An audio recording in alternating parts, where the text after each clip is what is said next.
This is NC-17 and you're watching WOMP TV.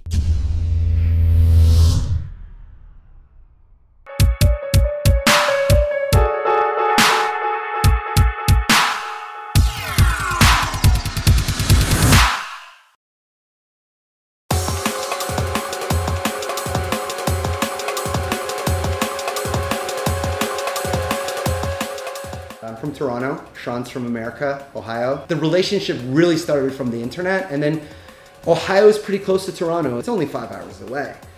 And he came down for a session, just, you know, it was meant to just be a collab. We just got into the studio and it clicked. Basically what we'll do is, before we meet, Sean and I will just, you know, he'll work on some loops, I'll work on some loops, and then we'll just let it sit, you know? We'll get like maybe 20 or 30 ideas, and then he'll come down and then we'll be like, okay, let's listen through these loops that we've done.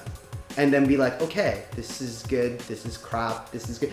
Because you never know what's good until you've given it some time. Most people who make music, they're usually inspired by other music. But for me personally, I'm usually influenced by cinema. It's weird because I'll watch a film and then be like, oh my God, I'm inspired by that film. I gotta work on it too. And then I'll go ahead, I'll dissect the film, start taking sounds from it, to start taking different parts from it, and then start working from there. And mainly for me would be the Italian horror. All that stuff from the 70s and 80s, the Dario Argento stuff, the Lucio Fulci stuff, the Bava, Lamberto Mario. And mainly because of the atmospheres, the tones, the feelings that they give that are very, very, very different than a lot of the stuff that you were seeing in other horror films.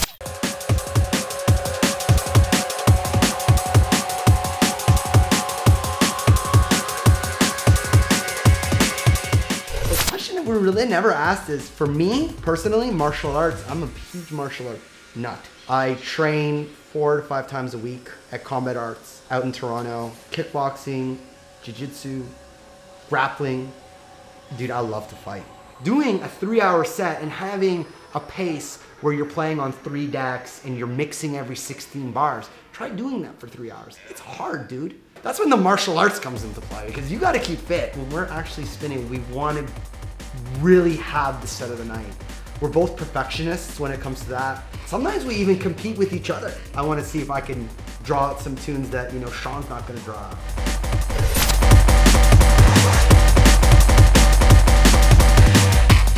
I'll be honest with you, first time I heard Jungle, I did not like it. I was a hip hop head. I did not like electronic music at all. I just really liked hip hop. I liked some metal, but it was really just, you know, into hip hop. And then 98 hip hop was changing. The whole tone, the whole emotion of it, it was a different message, and I just really wasn't feeling it at the time. So I just really, for a long time, I just was looking for music that I could really get into. Until my friend Darren, high school buddy of mine, was like, look, listen to this tape. And it was this old Conflict tape from Renegade Hardware. I think it was like 98 or 99. And I had this tape, I didn't listen to it right away. I was like, fuck this, I'm not gonna listen to it. And then one night I came home and I put it on and I listened to it, and it was steppier, right? And I remember Jungle being a lot choppier and edited. I fell in love right away. And I listened to it from start to finish and I was like, wow, this is awesome. This is very raw sounding. I started going to parties and started, you know, getting more acquainted with a lot of other producers that was making stuff, like, as a fan, like Ed Rush and Optical, Conflict, the stuff Renegade Hardware was putting out. And I just became all drum and bass. Like, I was really into it. And I was like, you know what, maybe I should give this a try. At the beginning, I was a really, really shitty DJ. So I started throwing parties. I was practicing with my DJing and I got better. Started playing out on my own parties, then started to realize I really wasn't into the whole, you know, throwing party things. Maybe I should start producing. And then I hooked up with a couple of dudes and started producing, and then NC-17 was born. 2009, we won the Toronto Drum and Bass Awards for Best Local DJs, so that meant a lot to us. The other day, someone asked me, why do you do a show every Sunday religiously for 3 hours? And my answer is to keep sharp, dude. You can never get comfortable in this industry, unfortunately, because the minute you start slipping, it's over. Our main goal is just to be able to do what we love, to be able to travel, see the world, share the kind of music that we make, and our inspirations with other people. That's pretty much what it is. If you want to check out our stuff, you can check out our stuff on MySpace. NC-17 Audio. You can also add us on Facebook, Peter NC-17, Sean NC-17. We also have my dog on there, Ben NC-17. I mean, he's in the studio a lot.